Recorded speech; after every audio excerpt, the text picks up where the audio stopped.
જોઈ ગયા, બરાબર। આજે છે એ છઠ્ઠો પાઠ શરૂ કરવાનો છે, મનોવિકૃતિ। તો આપણે આમ જોઈએ તો આગળના જે છે 4, 5 અને આ છઠ્ઠો પાઠ અને આગળ પણ સાતમો, આ જે પાઠ છે એ પરસ્પર સંકળાયેલા છે, બરાબર। જ્યારે જે છે એ ચોથા પાઠમાં આપણે જોયું તો મનોવલણ અને પૂર્વગ્રહ, બરાબર। તો મનોવલણ જે છે એ સામાન્ય રીતે આપણા ઘડાઈ રહેલા વલણો છે, પૂર્વગ્રહ છે એ નિષેધાત્મક બાબતની દિશા નિર્દેશ કરતા હોય છે, બરાબર। તો નિષેધાત્મક બાબતથી જે છે આપણે વધારે બાબતથી ઘેરાયેલા રહીએ, પૂર્વગ્રહથી ઘેરાયેલા રહીએ એટલે આપણને જે છે હળવો મનોભાર ઉત્પન્ન થાય છે, બરાબર। અને હળવો મનોભાર જે છે એના સમય વધે અને જે છે એની તીવ્રતા વધે એટલે ધીમે ધીમે આપણું વર્તન અસાધારણતા તરફ પ્રેરી જાય છે અને પરિણામે આપણે છે મનોવિકૃતિનો ભોગ બનીએ છીએ, બરાબર। પછી આગળનો પાઠ આવશે મનોપચાર, બરાબર। એટલે કે આપણે મનોવિકૃતિ હોય તો એને જે છે એ સારી કેવી રીતે કરવી, એનો ઉપચાર કેવી રીતે કરવો અને આપણે સમાજમાં પુનઃસ્થાપિત કેવી રીતે થઈ શકીએ, બરાબર। એ આવશે ત્યારે આપણે આગળ જોઈશું। પણ હાલ મનોવિકૃતિઓ, બરાબર, જેવી રીતે આપણને શારીરિક રોગો થાય છે એવી જ રીતે માનસિક રોગો થાય એ રોગને મનોવિકૃતિઓ તરીકે ઓળખવામાં આવે છે। અને આમ જોઈએ તો આ જે છે આપણા સમાજમાં છે દરેક લોકોને જીવન જરૂરિયાતની વસ્તુઓ, પોતાની આકાંક્ષાઓ વધારે વધતી જતી હોય છે, અપેક્ષાઓ અમર્યાદિત થઈ ગઈ છે, બરાબર। આધુનિક જીવનશૈલીમાં પોતાના જીવન સાથે તાલ મિલાવવા માટે લોકોની જે છે જેમ આકાંક્ષાઓ વધતી જાય એમ એને સંતોષવાની જરૂરિયાતો સંતોષવાના એવા પ્રસંગો અથવા તો એવી કંઈ પણ બાબતો ઉત્પન્ન થતી નથી કે દરેક વખતે આપણી જરૂરિયાત સંતોષાય જ, બરાબર।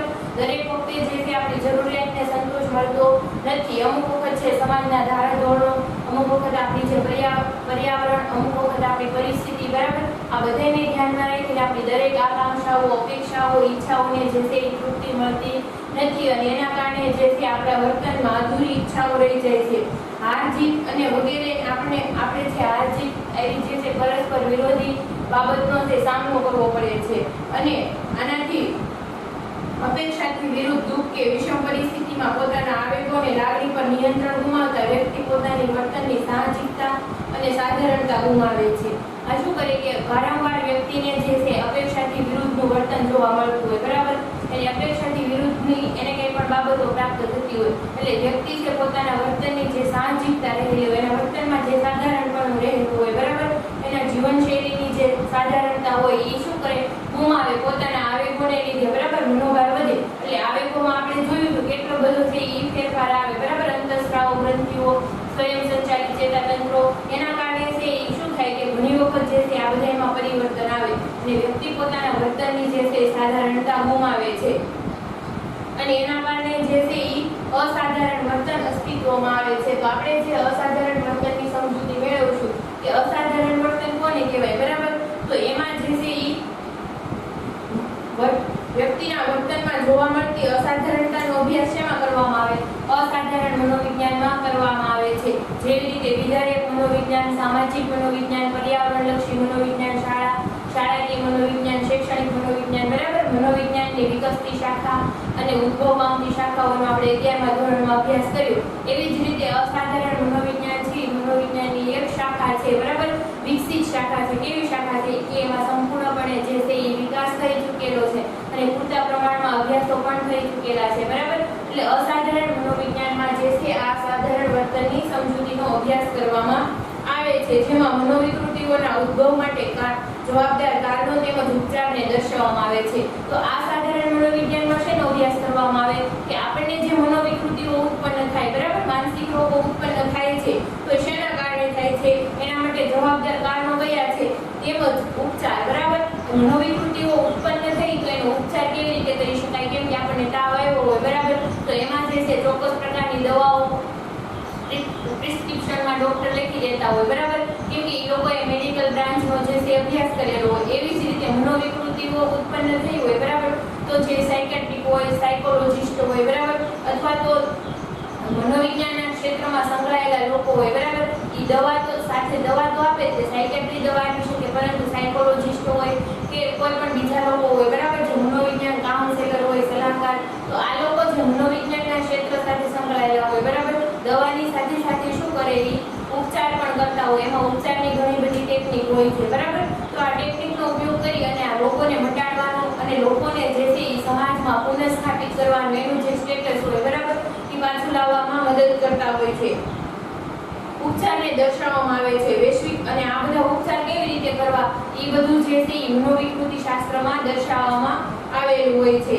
વૈશ્વિક સ્તરે જેવી રીતે WHO સંસ્થા શારીરિક સ્વાસ્થ્ય સાથે સંકળાયેલી છે તેવી જ રીતે APA અમેરિકન સાયકાટ્રિક એસોસિએશન માનસિક રોગોના નિદાન અને ઉપચાર સાથે સંકળાયેલ છે વૈશ્વિક સ્તરે બરાબર. વિશ્વ સ્તરે છે WHO હાલમાં જે છે કોરોના મહામારીના કારણે WHO છે વારંવાર ફોકસમાં આવતું હોય છે બરાબર, કે જુદા જુદા છે પોતાના શું કરતા હોય છે મંતવ્યો રજૂ કરતા હોય છે બરાબર, સંશોધન કરી.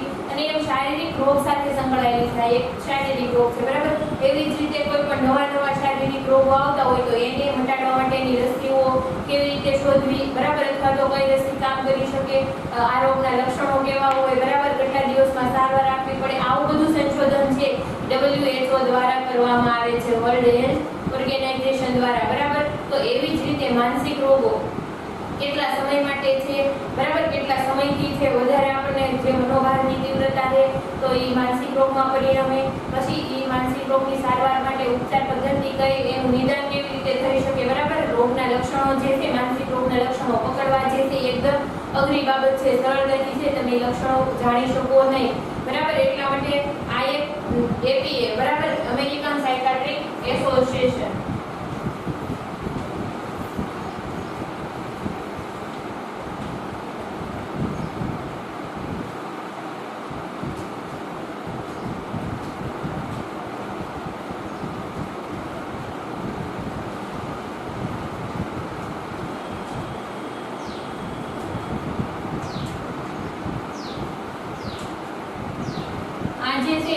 બરાબર એ માનસિક રોગના નિદાન સાથે સંકળાયેલી છે.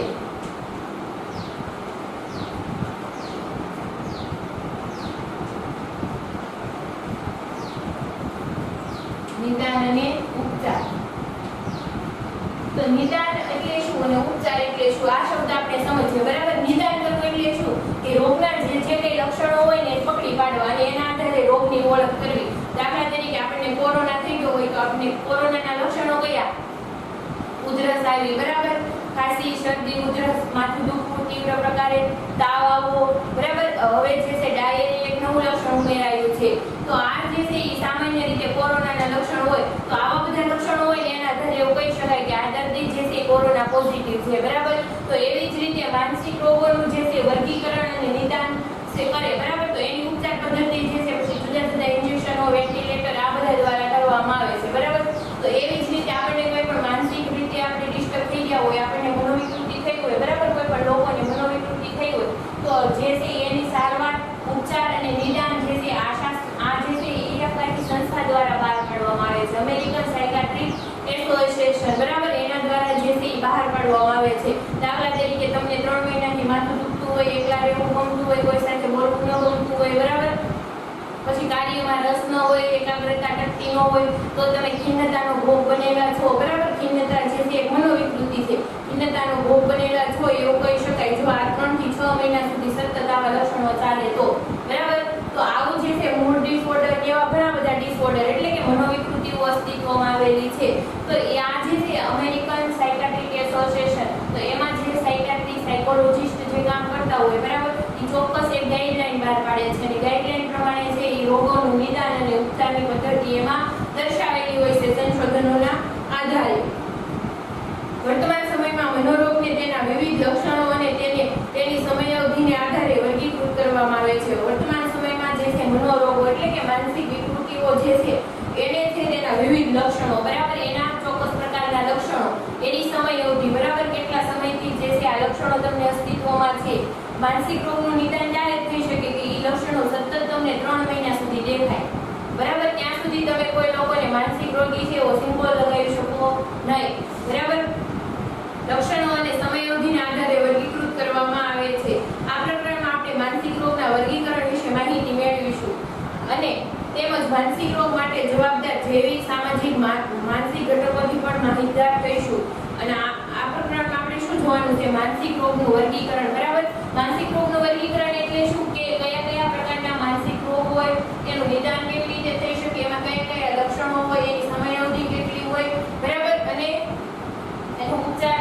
જે છે એ કેવી રીતે કરી શકાય, બરાબર.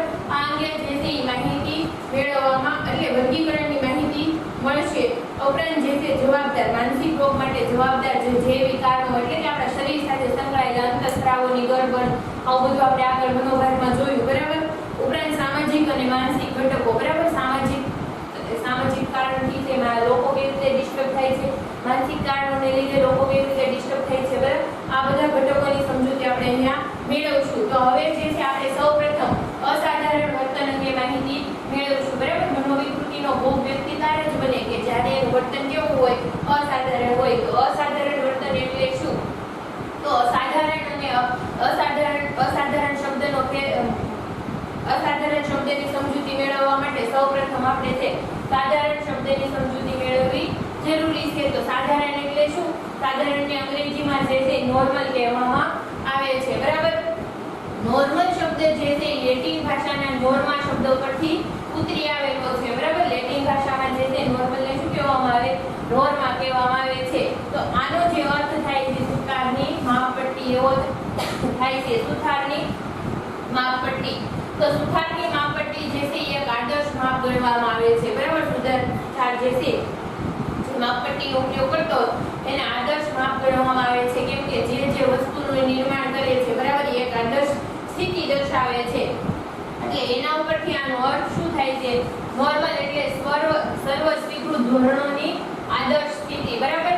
જે ધોરણો હોય, સર્વ સ્વીકૃત ધોરણો હોય, સમાજ દ્વારા, સંસ્કૃતિ દ્વારા આપણા જે કઈ રીત રિવાજો બહાર પાડવામાં આવ્યો હોય એને શું કહેવામાં આવે? આપણા ધોરણો કહેવામાં આવે. તો આ સર્વ સ્વીકૃત હોય, બરાબર. બધાએ સ્વીકારેલા ધોરણો હોય, સમાજ દ્વારા જે છે પ્રચલિત ધોરણો હોય, સર્વ સ્વીકૃત ધોરણોની આદર્શ સ્થિતિ એટલે કે એ ધોરણો પ્રમાણે આપણે વર્તન કરતા હોય એ આપણું વર્તન કેવું કહેવાય? આદર્શ વર્તન કહેવાય. આદર્શ સ્થિતિને નોર્મલ વર્તન કહેવામાં આવે છે. દાખલા તરીકે આપણે જોઈએ શાળામાં આપણે વિદ્યાર્થી તરીકે આવતા હતા, બરાબર. ત્યારે જે છે માથું ઓળાવેલું, તેલ નાખેલું, વ્યવસ્થિત સ્કૂલ ડ્રેસ પહેરેલો હોવો જોઈએ, હોમવર્ક ટાઈમે કરેલું હોવું જોઈએ, બરાબર. અને અભ્યાસમાં સંપૂર્ણ ધ્યાન આપવું જોઈએ. આપણી જે કઈ ગૃહ કાર્યની બુક હોય ટાઈમે તૈયાર હોવી જોઈએ. તો આ એક વિદ્યાર્થીનું વર્તન શાળાના ધોરણો પ્રમાણે કેવું કહેવાય?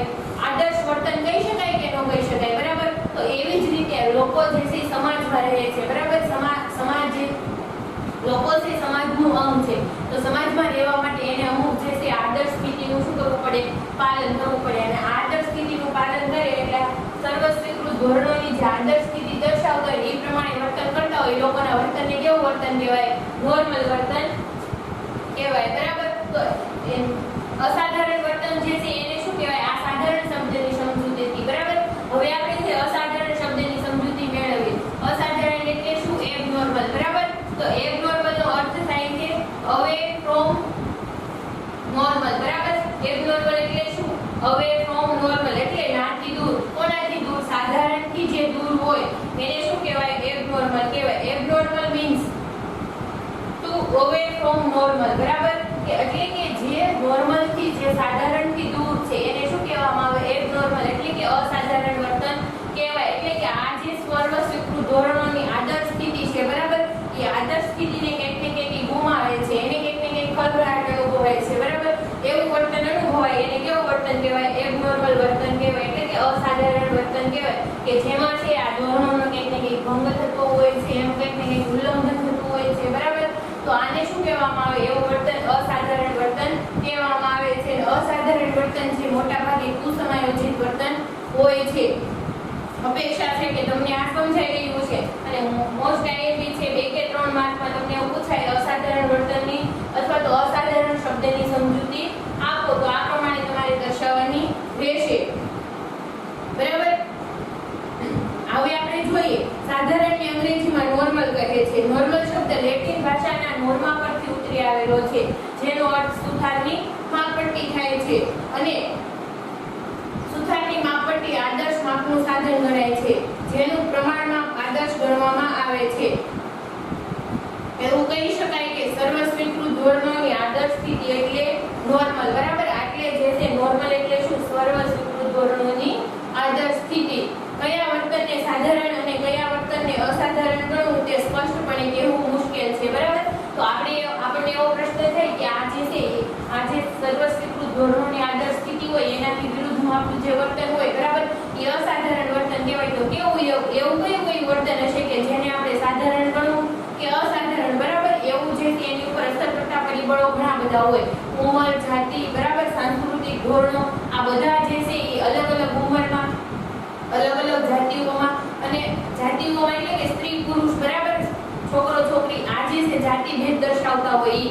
અહીંયા કે જ્ઞાતિના મિનિંગમાં જાતિને લેવાની નથી બરાબર, માત્ર ને માત્ર જે છે લિંગ પ્રમાણને ધ્યાનમાં લેવાનું છે. જાતિ, ઉંમર અને સંસ્કૃતિ વગેરે પરિબળો સંકળાયેલા હોય છે. દાખલા તરીકે અહીંયા આપેલું છે કે શાળાએ જતા નાના બાળકની પેન્સિલ ખોવાઈ જાય ત્યારે ધમપછાડા કરે છે, મોટે મોટેથી રડે છે, તે જ પેન્સિલ માટે જીદ કરે છે, કેટલેક અંશે સાધારણ કહી શકાય. પરંતુ આ પ્રકારનું વર્તન જો 25 વર્ષની વ્યક્તિ પોતાની પેન ખોવાતા કરે તો અસાધારણ વર્તન ગણાય છે બરાબર. દાખલા તરીકે અહીંયા આપ્યું કે 2-3 વર્ષનું બાળક છે એ શાળાએ જતું હોય બરાબર, ત્યારે એની પેન્સિલ ખોવાઈ જાય તો એ નોર્મલ બાબત છે કે ધમપછાડા કરે, તોફાન કરે કે એને મેળવવા માટેના કાંઈક એવા પ્રયત્ન કરે બરાબર, નોર્મલ છે કેમ કે એની ઉંમર એ પ્રમાણેની છે. પરંતુ આને આ તે પ્રક્રિયામાં પેન ખોવાઈ જતા જો 25 વર્ષનો માણસ આવું કરે બરાબર, વ્યક્તિ આવું કરે તો એ નોર્મલ કહી શકાય નહીં, કેમ કે એની ઉંમરનો તફાવત પડી જાય છે બરાબર. કેમ કે વધારે ઉંમર થાય એમ એને આવેગિક પરિપક્વતાનું લેવલ કેવું થતું જાય છે, ઊંચું થતું જાય છે બરાબર. એટલા માટે જે છે આ અસાધારણ કહી શકાય.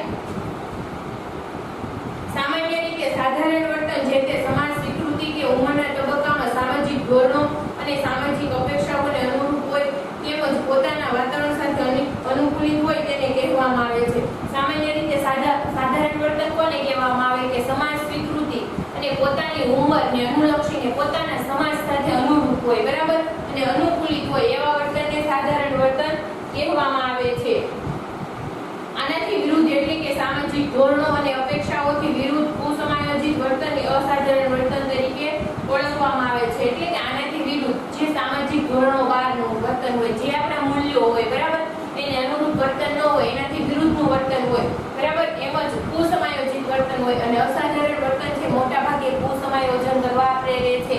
તો સમાયોજન એટલે શું? તો આપણે જો પેલા સમાયોજન શબ્દ સમજીએ તો સમાયોજન એટલે શું કે આપણે આપણા વાતાવરણ સાથે બંધ બેસતું વર્તન કરીએ બરાબર, વાતાવરણની અપેક્ષા પ્રમાણે ગોઠવાઈ જઈએ તો એવા વર્તનને શું કહેવાય? સાધારણ વર્તન કહેવાય છે, એટલે કે સમાયોજન કહેવાય છે બરાબર. પરંતુ જો આપણે જે સમાજના જે નોર્મ, જે ધારા ધોરણો હોય, અપેક્ષા હોય બરાબર, એનાથી વિરુદ્ધ વર્તન કરી અને આપણે પર્યાવરણ સાથે ગોઠવાઈ શકતા ન હોઈએ તો એ વર્તન કેવું વર્તન કહેવાય? કુસમાયોજિત વર્તન કહેવાય. અને વધારે સમય જો આ કુસમાયોજિત વર્તન રહે તો એ અસાધારણ વર્તનને આમંત્રણ આપે છે અને અસાધારણ વર્તન જે છે એ મનોવિકૃતિમાં પરિણમે છે એવું કહી શકાય છે. અસાધારણ વર્તન અંગે કેટલાક મનોવૈજ્ઞાનિકોએ વ્યાખ્યા આપવાનો પ્રયાસ કર્યો છે બરાબર. તો અસાધારણ વર્તનને આપણે વ્યવસ્થિત વ્યાખ્યાબદ્ધ રીતે જોઈએ. જુદા જુદા મનોવૈજ્ઞાનિકોએ જે છે આ વ્યાખ્યા આપવાનો પ્રયાસ કરેલો છે બરાબર. અસાધારણ મનોવિજ્ઞાનમાં જે છે એ વિકસિત શાખા હોવાથી તેમાં ઘણા બધા સંશોધનો થયેલા છે અને સંશોધનોના આધારે જે છે એ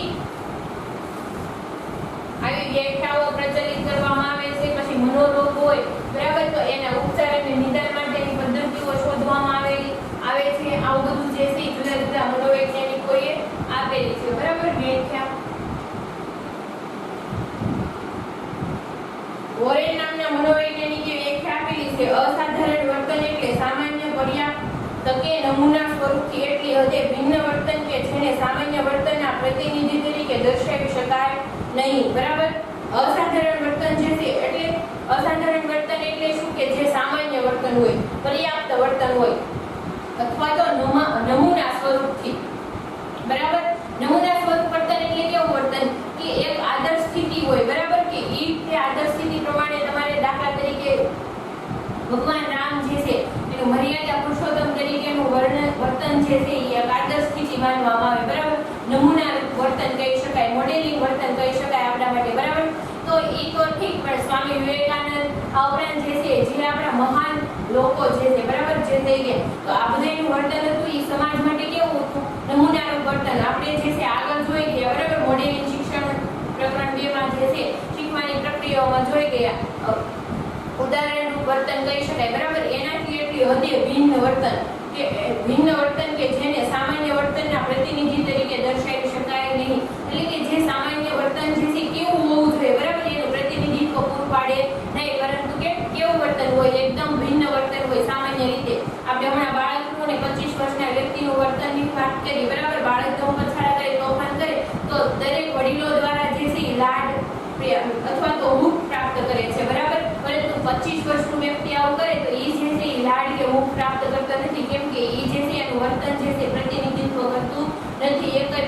સામાન્ય બાબતનું, બરાબર. તો ઈ જે છે ટીકાપાત્ર બને છે. તો આ સાધારણ વર્તન અને અસાધારણ વચ્ચેનો તફાવત છે. એટલે આમાં જો ઓરેન નામના મનોવૈજ્ઞાનિક એવી વ્યાખ્યા આપી છે કે અસાધારણ વર્તન એટલે સામાન્ય કે પર્યાપ્ત કે નમૂના સ્વરૂપથી, બરાબર, કે આપણે જેને નમૂના તરીકે લઈને આપણે એવું વર્તન બનાવી શકતા હોય, બરાબર. આ વર્તનથી એટલી હદે ભિન્ન એવું વર્તન કે જે છે ઈ પોતે કઈ પ્રતિનિધિત્વ તરીકે દર્શાવી શકાય નહીં, કે આપણે એવું કહી ન શકીએ કે એ પ્રમાણેનું આપણે વર્તન કરી શકાય એમ, બરાબર. ઓરેન નામના મનોવૈજ્ઞાનિકે આપેલી વ્યાખ્યા છે. નેક્સ્ટ છે અસાધારણ વર્તન ખામીભર્યું, અણધાર્યું, અતાર્કિક, બંધબેસતું ન હોય તેવું, વિધ્વંસક અને હાનિકારક હોય છે. આવું વર્તન પ્રગટ કરનારી વ્યક્તિઓ પોતે મુશ્કેલીમાં મુકાય છે અને અનુભવતી હોય છે અને બીજાને મુશ્કેલીમાં મૂકતી હોય છે. આ વ્યાખ્યા છે જેમ્સ પેજે આપેલી છે કે અસાધારણ વર્તન એટલે કેવું વર્તન? ખામીભર્યું વર્તન, બરાબર. એક તો એનું વર્તન જે છે સામાજિક ધારાધોરણોથી અલગ હોય, એટલે કે ખામી ભરેલું હોય. પછી અણધાર્યું હોય. ઈ અસાધારણ વર્તન કરનાર વ્યક્તિ હોય છે ઈ ક્યારેય એવું વર્તન કરશે એની આગાહી કરી શકાય નહીં, એટલે જે છે અણધાર્યું હોય છે, બરાબર. આપણી ધારણાની વિરુદ્ધનું હોય છે. થોડીક વખત આમ સાયન્સમાં બેઠા હોય, ઉન્માદ મનોવિકૃતિનો જે ભોગ બનેલી વ્યક્તિ હોય, બરાબર. અણધારી વર્તનને એક ઉદાહરણ આપું તો ઈ જે છે આપણી સાથે નોર્મલ પરિસ્થિતિમાં રહેતા હોય, પરંતુ એને જે જ્યારે ઉન્માદનો હુમલો આવે છે ત્યારે જે છે અચાનક દોડવા માંડવું, ચક્કર લગાવવા, બરાબર, આવી કંઈક ને કંઈક ઉગ્રતા ભર્યું જે છે વર્તન જોવા મળે. પરંતુ જ્યારે આપણી સાથે બેઠા હોય નોર્મલ પરિસ્થિતિમાં ત્યારે આપણે આગાહી ન કરી શકાય કે એને ઉન્માદનો હુમલો અત્યારે આવશે, બરાબર. કે આ જે છે વર્તન કેવો હોય? અણધાર્યું વર્તન હોય, અતાર્કિક હોય, બરાબર. કે જે વર્તન કરતા હોય અથવા તો જે વાત રજૂ કરતા હોય, બરાબર, એમાં કઈ તાર્કિકતાનો સમાવેશ થયેલો ન હોય, અથવા તો એક વાતની બીજી વાત સાથે કઈ તાર્કિકતાનો મેળ બેસતો ન હોય, બરાબર. બંધ બેસતું ન થાય તેવું, બંધ બેસતું ન થાય એવું, કુસમાયોજિત પ્રેરણા, બરાબર. અને વિધ્વંસક એટલે કે નુકસાન પહોંચાડનાર હોય, બરાબર. કે સમાજને નુકસાન પહોંચે, એના કુટુંબીજનોને નુકસાન પહોંચે, વ્યક્તિને પોતાની જાતને પણ નુકસાન પહોંચતું હોય, બરાબર. એમાંથી વિધ્વંસક અને હાનિકારક હોય છે. આ વર્તન પ્રગટ કરનાર વ્યક્તિઓ પોતે મુશ્કેલી અનુભવતી હોય છે. આ વર્તન જે પ્રગટ કરતો હોય એ વ્યક્તિ તો મુશ્કેલી અનુભવતી હોય છે, કેમ કે એ મોટાભાગે કુસમાયોજિત વર્તન જ પ્રગટ કરતી હોય છે, બરાબર. અને સાથે સાથે છે એ બીજાને પણ મુશ્કેલીમાં મૂકતી હોય છે, એટલે કે એની સાથે સંકળાયેલા એના સગાવાલાઓ, પછી એના કુટુંબીજનો, મિત્રો, પાડોશીઓ, આ બધા જે છે સાથે સાથે મુશ્કેલીમાં મુકાતા હોય છે. આ જે છે વ્યાખ્યા જેમ્સ પેજે આપેલી છે. હવે નેક્સ્ટ જોઈએ જેસી કોલ્મેનની વ્યાખ્યા. નૈતિક ધોરણ નીચું હોય તેવું વર્તન અસાધારણ વર્તન છે, બરાબર. નૈતિક મૂલ્યો, આપણે જે છે અમુક મૂલ્યો દર્શાવવામાં આવેલા છે, બરાબર. એમાં નૈતિક મૂલ્યો જે છે આપણે ચારિત્ર સાથે સંકળાયેલા છે. અહીંયા તો આ જે છે જેસી કોલ્મેને એટલી હદે જે છે વ્યાખ્યા આપી છે કે અસાધારણ વર્તન કોને કહી શકાય? કે જેનું જે છે ચારિત્રમાં કંઈક ખામી હોય, બરાબર. નૈતિક મૂલ્યનું જે છે ધોરણ નીચું હોય તો એવા લોકોને પણ જે છે અસાધારણ વર્તન કહી શકાય. અને એની સાથે સંકળાયેલી ઘણી બધી વિકૃતિઓ જોવા મળે છે. ઉપરોક્ત વ્યાખ્યાઓને આધારે સર્વસામાન્ય વ્યાખ્યા આ પ્રમાણે આપી શકાય. સમાજે નક્કી કરેલા ધારાધોરણોથી કંઈક અંશે જુદું પડતું, અસ્વીકાર્ય અને વ્યક્તિને અથવા અન્ય લોકોને સામાજિક વ્યવહારમાં તથા સમાયોજનમાં પણ મુશ્કેલી ઊભું કરતું વર્તન એટલે અસાધારણ વર્તન. જો આ છે સર્વસામાન્ય વ્યાખ્યા છે. આ બધી જ વ્યાખ્યાના નિચોડ રૂપે, નિષ્કર્ષ રૂપે, બરાબર, એક વ્યાખ્યા આપેલી જોવા મળે છે. એમાં શું કે સમાજે નક્કી કરેલા ધારાધોરણો, આપણે સમાજમાં કઈ પ્રમાણે વર્તન કરવું, બરાબર, એના ચોક્કસ ધારાધોરણો છે. ભલે એવું કઈ લિસ્ટ બહાર નથી પડેલું, પરંતુ આપણે કંઈક ને કંઈક સામાજિકરણ દ્વારા, અવલોકન દ્વારા, નિરીક્ષણ દ્વારા, બરાબર, મોડેલિંગ શિક્ષણ દ્વારા કંઈક ને કંઈક આવું આપણે શીખેલા છીએ કે આપણે જે છે એ કઈ પરિસ્થિતિમાં કેવું વર્તન કરવું જોઈએ, ક્યાં આવેગની અભિવ્યક્તિ કરવી જોઈએ, કેવા આવેગની અભિવ્યક્તિ ક્યારે કરવી જોઈએ, બરાબર. આવું બધું કંઈક ને કંઈક આપણે શીખેલા છીએ ને. તો આ જે છે સમાજે નક્કી કરેલા ધારાધોરણોથી કંઈક અંશે જુદું પડતું, બરાબર. સમાજે કઈ પ્રમાણે રહેવું જોઈએ, કઈ રીતથી રહેવું જોઈએ, બરાબર, એ નક્કી કરેલું છે. તો આ ધારાધોરણોથી કંઈક અંશે જુદું પડતું વર્તન. અસ્વીકાર્ય, જુદું પડતું વર્તન હોય એટલે કેવું વર્તન હોય? અસ્વીકાર્ય હોય, સમાજ જેને સ્વીકારતું ન હોય અથવા તો સમાજના લોકો દ્વારા સ્વીકારવામાં આવતું ન હોય. અસ્વીકાર્ય અને વ્યક્તિને અથવા અન્ય લોકોને સામાજિક વ્યવહારમાં તથા સમાયોજનમાં પણ મુશ્કેલી ઊભું કરતું, બરાબર. અસ્વીકાર્ય વર્તન વ્યક્તિને અથવા અન્ય લોકોને સામાજિક વ્યવહારમાં, બરાબર, સામાજિક જે આંતરક્રિયાઓ હોય છે એમાં, પછી આ ઉપરાંત જે છે સમાયોજનમાં, બરાબર, સામાજિક આંતરક્રિયામાં ગડબડ ઉત્પન્ન થાય એટલે સમાયોજનમાં પણ જે છે એ મુશ્કેલી ઉત્પન્ન થાય છે. મુશ્કેલી ઊભું કરતું આવતું વર્તન એટલે કેવું વર્તન? અસાધારણ વર્તન તરીકે ઓળખવામાં આવે છે. તો આનું જે છે હવે આપણે વર્ગીકરણ જોઈશું. એટલું જે છે તમને સમજાઈ ગયું છે એવી અપેક્ષા છે. અસાધારણ વર્તનની સમજૂતી ઉપરાંત જે છે એ વ્યાખ્યાઓ, બરાબર? આ જે છે તમારે કરવાનું રહેશે. આભાર.